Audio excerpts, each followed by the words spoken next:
Every time we're here, something crazy is going on, man. Yeah, maybe we manifest it. To be honest, 2026 did start with a bang. Yeah. Yeah. Yeah. Well, a lot of things, it's just nothing seems stable everywhere.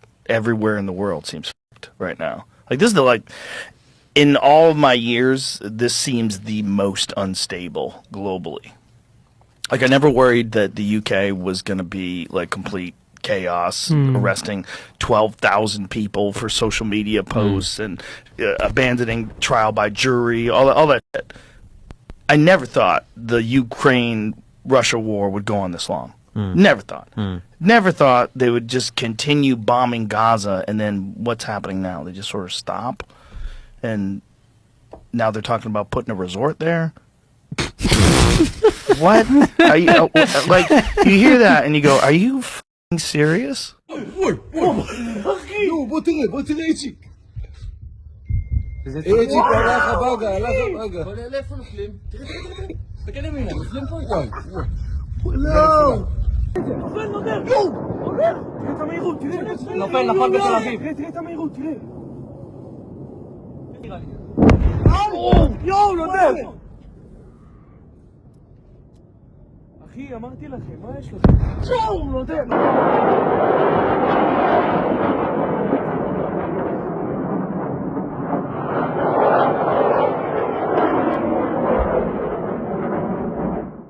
Iran and its proxies drawing in the entire region since February the 28th. Here we can show you a map of where strikes have happened since that in those 12 days.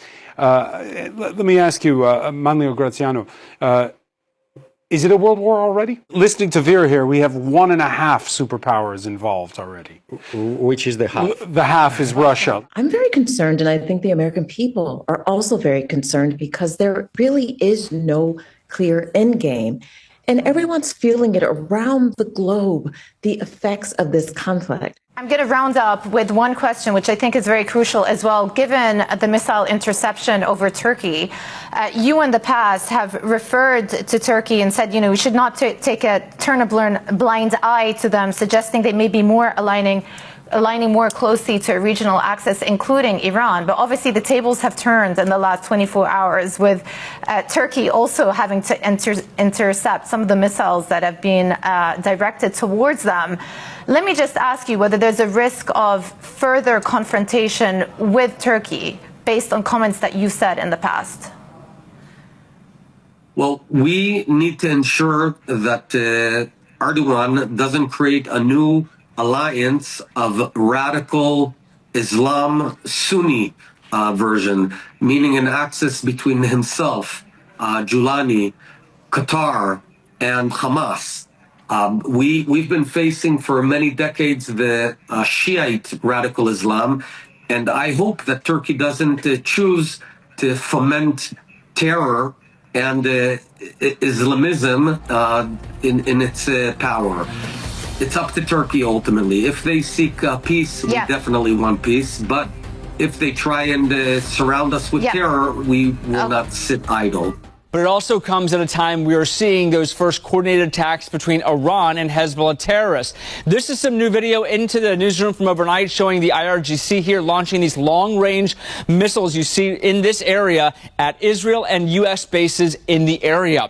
The video is taken on the streets of Tel Aviv, and you can see all the lights in the sky. This is that cluster of bombs that we talked about right here. Many of those can get past the Iron Dome there in Israel. That's shown to be pretty problematic as some can slip through, and that allows the chance for those to hit those folks on the ground and buildings in the area in Tel Aviv and around Israel. Day 11, and as you know, we're doing something that nobody ever thought was possible to do. Our military is the best, it's the most powerful in the world, and they're hitting them very hard. This is 47 years of abuse and killing lots of people, killing and maiming lots of people. What more do you need to do militarily for this operation to end? More of the same, and we'll see how that all comes out. Right now, they've lost their Navy, they've lost their Air Force, they have no anti-aircraft apparatus at all. They have no radar. Their leaders are gone. And we could do a lot worse to one another. We're leaving certain things that if we take them out, or we could take them out by this afternoon, in fact, within an hour, they literally would never be able to build that country back. This conflict is striking deeper at the global economy. Oil storage facilities, one of the latest targets at Oman's port of Salalah. I just want to give our viewers a little bit more information on that breaking news we just had on 2 foreign tankers carrying Iraqi fuel subject to unidentified attacks inside territorial waters. We're seeing some pictures of this now, causing them to catch fire. This is according to the Iraqi port officials. Now, Iraq says that 25 crew members from the 2 vessels have been evacuated, but the fire is still going on both of those ships. So, John, this leads us into what my next question is for you, which is, despite all of these issues with refineries, with production, with shipping, the president is maintaining confidence that oil prices are going to come down and come down quickly. So why is he so optimistic? I think in part he's optimistic because that's something that he has to say, that he has to project that sort of confidence. But right now, the Strait of Hormuz looks like this.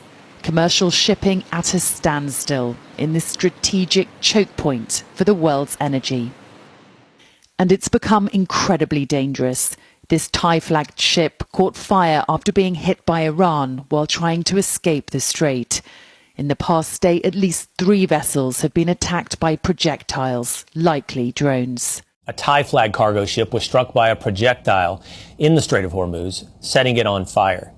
That strike coming as Iran launched a wave of attacks across the region, and as the U.S. weighs commercial ship escorts to prevent Iran from halting traffic through that critical oil conduit.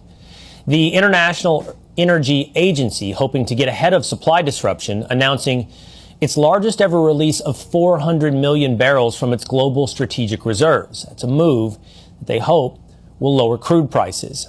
But it was a muted response today in the oil markets.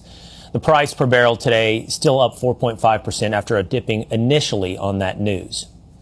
In the meantime, a pretty alarming report here at home. According to an alert reviewed by ABC News, the FBI warned police departments in California that in recent days, Iran could retaliate for American attacks by launching drones at the West Coast. The alert that we reviewed said an uncorroborated report suggested that unidentified Mexican cartel leaders had authorized attacks using drones carrying explosives, so they know that capability exists.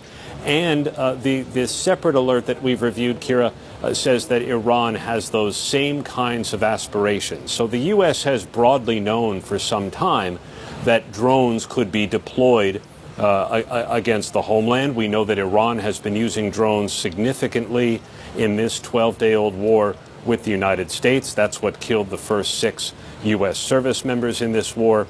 But now the FBI is specifically warning police agencies in California along the Pacific coastline that Iran is aspiring to use them to attack in the West. We've just got some breaking news, some news just in via some pictures that have only just emerged while we've been in an ad break of Beirut being hit.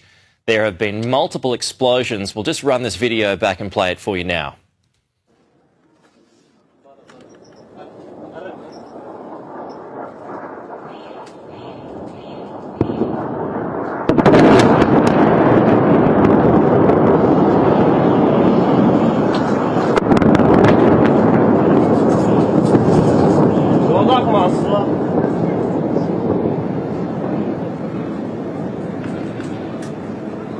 Yeah, so it was a short burst of fire there as we take a live picture now. This is again over the city of Beirut, Lebanon's capital, and you can see columns of black smoke that are rising into the night sky as we get closer and closer to the later part of the evening. So we'll keep watching that. These live pictures just in of attacks in Beirut. I'm not saying we're done. I'm saying that primary combat operations could be done as quick as next week, late next week. The question always becomes, what's next? Okay, we blow up the ships. We took over their airspace. Do we have to do something on the ground to look for things? Do we have to go over additional leaders? So that's what is really going to drag out. We're hoping, obviously, that the Iranian people do something to essentially throw off the mullahs and the theocracy that they've been living under, which would help everybody, I believe. Seems unlikely, though. All right, Tony. Well, Donald recently mentioned that he wanted a total surrender, and we just know that that's not going to happen. I mean, leaders in Iran has already stated that that was unrealistic. And so we have to wonder what this really is leading to. I believe that there's going to be more escalation, which means that this is going to be a prolonged conflict.